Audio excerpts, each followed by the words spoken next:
Welcome to So That Reminds Me, Reminder Publishing's bi-weekly podcast discussing Western Mass news. I'm Peyton North. And I'm Dennis Hackett. And we'll be your hosts for today's episode. Today we'll be talking about 5 of the hot topics in our communities, including the 71st St. Patrick's Weekend in Holyoke, UMass Athletics joining the Mid-American Conference, a local woman distributing food who is looking for donations to purchase a refrigerator truck, a follow-up on the racist incidents at Southwick Regional School, and a Westfield resident competing on The Voice. Let's kick things off with our first topic. It's the 71st St. Patrick's Weekend, and we have several events coming up. A little history for everyone. Held in 1952, the first parade to honor Irish heritage was the culmination of over a year of planning by the Brian Boru Club, an ancient order of Hibernians. Today, the organization has an economic impact in excess of $20 million and has welcomed up to 400,000 people. Green season unofficially starts on Friday, March 15th, but Holyoke events start on March 16th with the road race and March 17th for the parade. This year's Grand Colleen is Elizabeth Catherine Gord, a proud resident of Holyoke. Her court consists of Natalie Bell Morris, Hunter Rose Edwards, Taryn Shailene Ryan, and Amelia Francis George.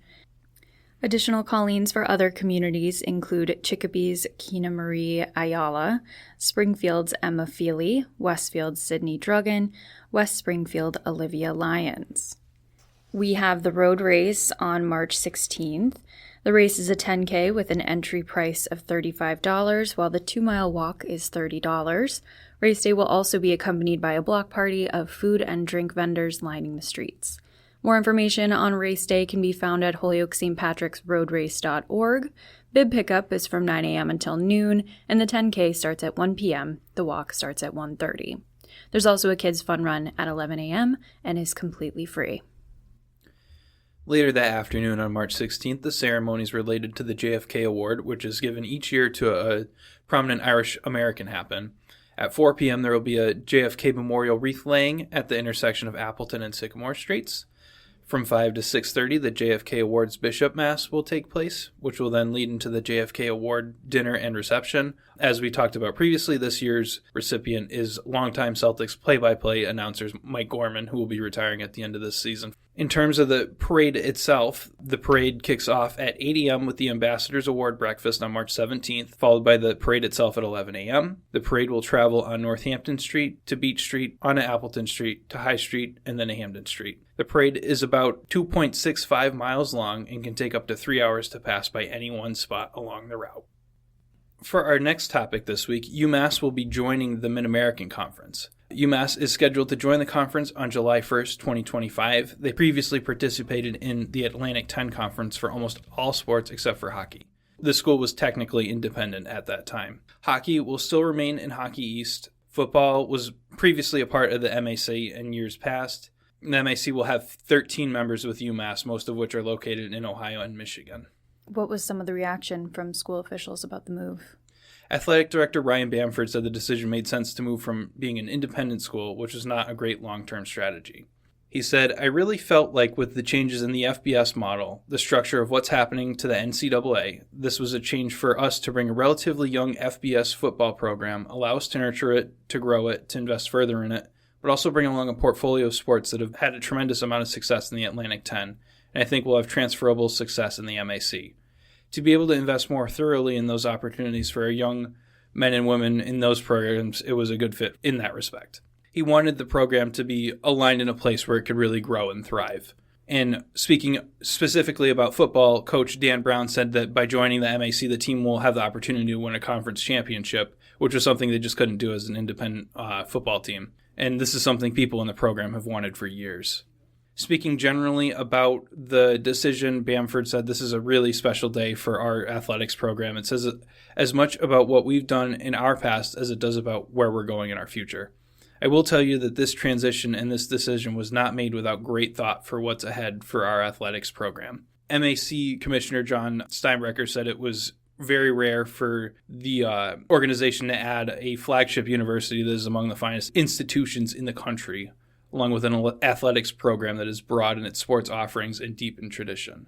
This is the first time that MAC has offered an invitation to any school since the 1990s. Our next topic, we have a local woman who has really taken the community by storm by bringing food right to people's homes, and she's looking for the community's help in purchasing a truck. So 3 years ago, Ada Torres took on the job of helping communities by distributing donated food to area residents. Now she's asking others for help to purchase a truck so she can continue her mission. In 2020, Ada became ill with COVID-19 and prayed that if she recovered, she would become a better person. The next day, she said she began to feel better and made a full recovery. To keep her promise, she brought food and set up a table outside her home with a sign stating that it was free. The food was gone quickly. Next, she purchased 100 gallons of milk and had a similar response. She then began receiving donations of food, and someone suggested she rent a truck to transport it all. She distributes food in Ware and Munson. However, she said people travel from several different towns, including Oakham, Warren, Wilbraham, and Brimfield. So how is she distributing the food now? Currently, she rents a U-Haul truck for her distribution, which costs about $150 per day. Because there's inconsistent access to U-Hauls and there's the significant cost, she said she wants to buy a truck. So she started a GoFundMe page. She noted the food truck's Facebook page has 2,700 followers, and if everyone gave $5, they could have a food truck that day. So far, people have donated about $1,900 toward the $10,000 goal. What kind of food truck is she looking for? She said she's looking to get a freezer truck. Currently, she can't accept donations of refrigerated food because there's no way to keep it cold. For updates on the food truck and when it's available to distribute donations, head over to Facebook and search food truck. It's easily searchable in the Ware Community Forum. And on that Facebook page, there is a link for the GoFundMe campaign. And we'll be right back after a few short messages. Since the founding of Reminder Publishing over 60 years ago, the Reminder has brought local businesses together with their customers, your neighbors and friends, through our advertising and coverage. Over the past 4 years, the Reminder has been adding to its reporting capabilities and expanding our readership while other newspapers in the region, state, and country have scaled back or closed. We want local journalism to thrive and grow and are asking readers and listeners to support and participate. The Reminder Press Club's mission is to ensure that local journalism is sustainable and leading healthy community discussions. The Reminder Press Club is a way for you to support the crucial work of professional reporters covering the vital stories in our community. Learn more about the Reminder Press Club or join at reminderpressclub.com.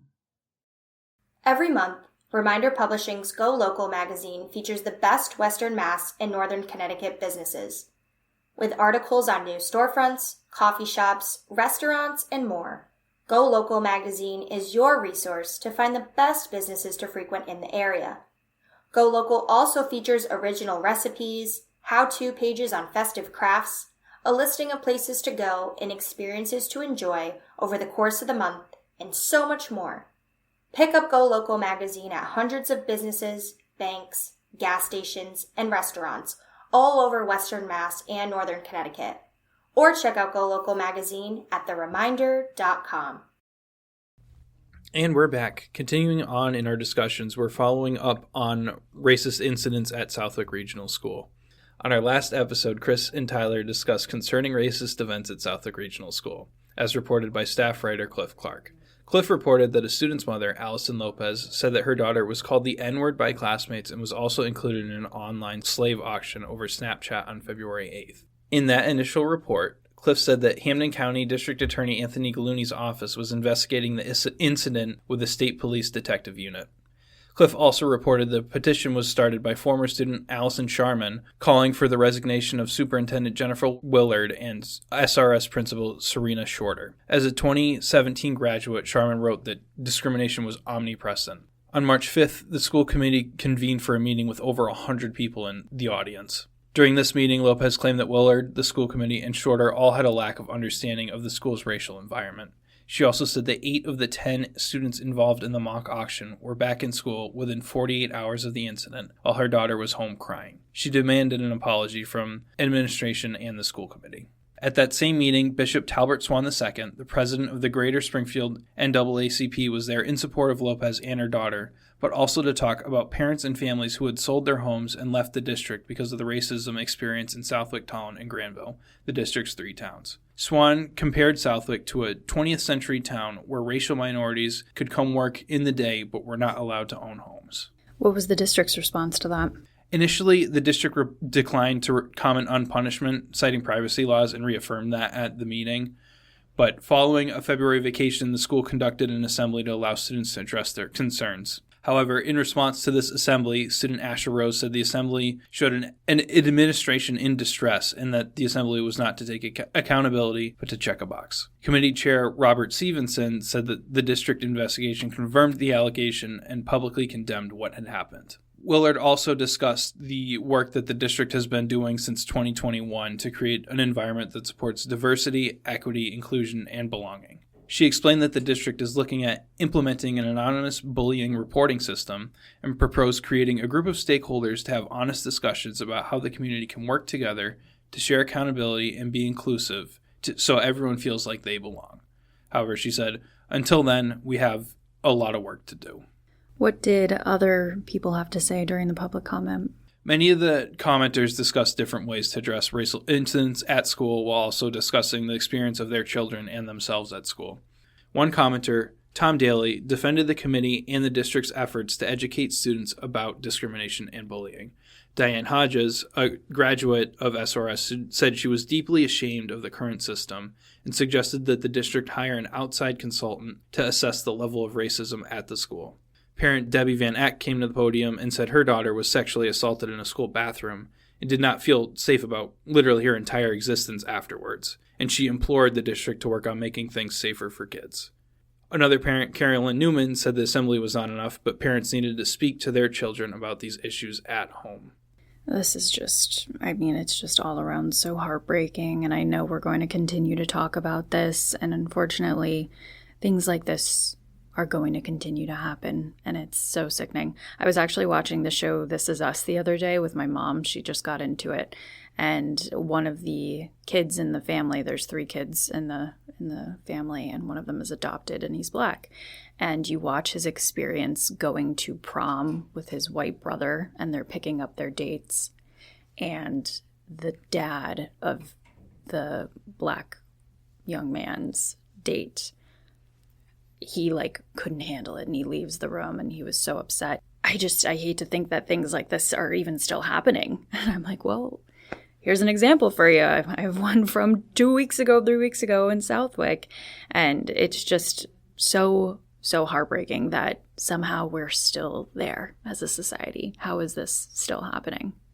Yeah, it's unbelievably awful the way sometimes we think we're a 21st century country, but at other times it still feels like it could even be like the 1860s with how awful some people are treated just because of the way they look, their sexual orientation or whatever. It's so heartbreaking to see that people aren't able to be themselves without fear of being oppressed or even attacked for what they believe and who they are.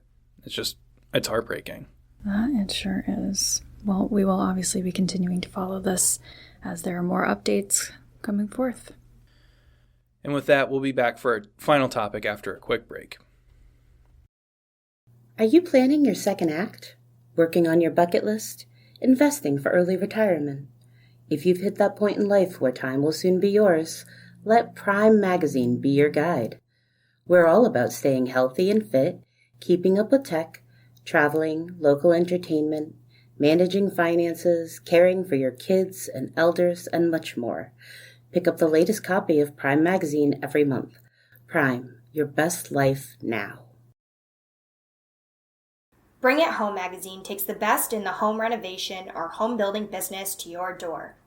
Featuring countless local businesses, Bring It Home helps Western Massachusetts and Connecticut homeowners, both new and seasoned, find the best of the best to suit their home's needs.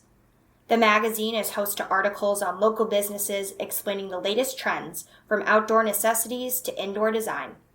For advertising information or to view Bring It Home online, go to thereminder.com. And we're back with this week's final topic. If you've been watching The Voice, you may have seen a familiar name. Westfield High School graduate Madison Corbello, who previously participated in the 2021 season, is back. She auditioned on the March 4th episode performing Prince Royce's Bacata rendition of Ben E. King's Stand By Me. Her performance received chair terms from all 4 judges, meaning that they all wanted her to continue on to the next round. With the option of John Legend, Reba McEntire, Chance the Rapper, and duo Dan Smyers and Shay Mooney, Corbello ultimately picked Dan and Shay. After choosing the duo, Smyers called her a ray of sunshine and exactly what they were looking for, while Mooney said she radiates light and joy. Madison said that Dan and Shay's choice to write and produce their own songs aligned with her vision, and that was why she picked them, in addition to the fact that they said they didn't have anyone like her on their team. Now, this season is a little different than her last experience, correct? Yes, in that season, none of the judges turned their chairs to bring her to the next round.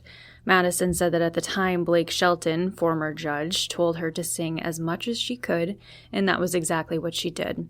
Since that first audition, she released 2 singles, graduated from the Berklee College of Music in Boston, and has performed regularly at Western Massachusetts venues.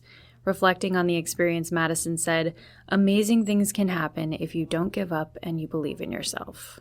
And what was her reaction to moving on? Madison said her goal is to release music she loves, where she has taken part in the whole creative process and wants to uplift as many young artists as she can. She added that she wants to make this her full-time career. She also thanked her parents, family, 5th grade teacher, and the Western Massachusetts community for their support. What's next? When will people be able to tune in and see her again? The next stage is the battle stage, during which she will be paired with another singer on her team. Dan and Shay will help both singers create a song. The singers will sing it together, and they will choose who they believe sang it best to move on. While a specific date for the next round was not given by her or a publicist from The Voice, she is anticipated to be on again in the next few weeks. The show airs Mondays at 8 p.m. on NBC. Speaking of Western Massachusetts talent, I always think of Bryn Cartelli and her story coming up from Longmeadow and becoming a singer-songwriter through The Voice and everything. It was so weird. I was home one Friday morning and she was on the Today Show and she had performed. So it's interesting to see how people from our area kind of grow up and blossom into these singers and everything. It's really cool. Yeah, she was so sweet. I actually covered that at the time, and at the same time that she was on The Voice, Lauren Beluzzo from East Longmeadow was competing on another show. Was it American Idol? I think it was American Idol. And they were both going at the same time, and it was a lot of local pride for our talent. Unfortunately, I don't believe Lauren made it too far, but Bryn won. She did incredible, and I interviewed her a couple times. And one of the times she was in California when I was talking with her, and I said, "Oh, I'm from Munson, I'm a local." And she goes, "Oh my gosh, really?" She had no idea who she was sitting on the phone with. The poor thing. She'd probably been through like 40 interviews already that day. But it was very sweet and so nice to see such success. She's so young. I believe she's in college now, or college age at least. And she's really done well. She's released a bunch of songs since then. I think she's gone and toured around a little bit. So she's been doing awesome, and I'm excited to see where she goes and excited to see where Madison goes as she continues on in The Voice. Yeah, it's always fun seeing people from Western Mass really just go out and do things. Making their mark. Make their mark on not just like the region, but the entire world sometimes. Yeah. I mean, music is so omnipresent everywhere that who knows who's listening to you, you know? Absolutely. Very happy for them. So we'll see where they go. All right. And with that, we wrap another episode of So That Reminds Me. Thanks so much for listening, and we'll be back with another episode in 2 weeks. Thanks for listening to So That Reminds Me, produced by Western Massachusetts news source Reminder Publishing. Don't forget to subscribe to the podcast, find the latest news at thereminder.com, and follow Reminder Publishing on Instagram at Reminder Publishing, on X at The Reminder MA, and on Facebook. Reminder Publishing, we are hometown news.